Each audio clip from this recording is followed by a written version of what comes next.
Healthcare is one of the most heavily regulated industries, if not the most heavily regulated industry in the US. The number 3 cause of death in the US after heart disease and cancer, it's medical error. There's a lot of regulations that have been put into place to prevent quality and clinical outcomes from being poorly affected by how facilities run. And so this regulatory regime that's around healthcare facilities creates a lot of administrative burden for healthcare facilities.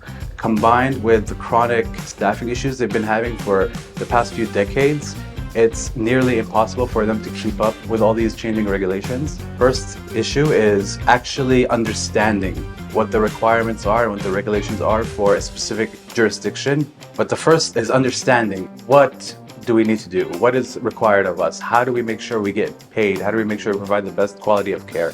And step 2 is actually implementing that within a facility. Most facilities are actually stuck on step 1 and kind of catching up in the implementation side. We realized there's a way to bring AI into this to understand both from your unstructured data and your structured data how you're deviating from federal, state, and local regulations, as well as nursing and healthcare best practices. There's no more regulatory research basically required.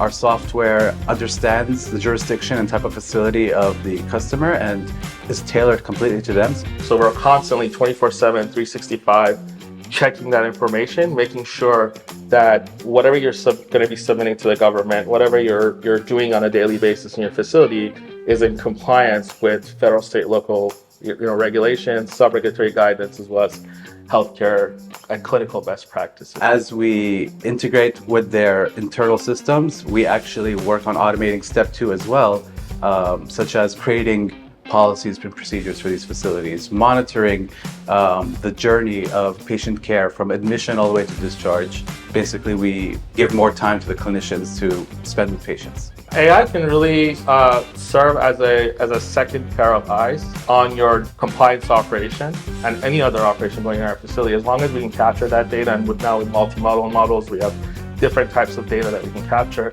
It really gives you that co-pilot, that person on your shoulder, checking to make sure you're doing everything right. We're really an augmentation to the healthcare practitioner rather than a replacement.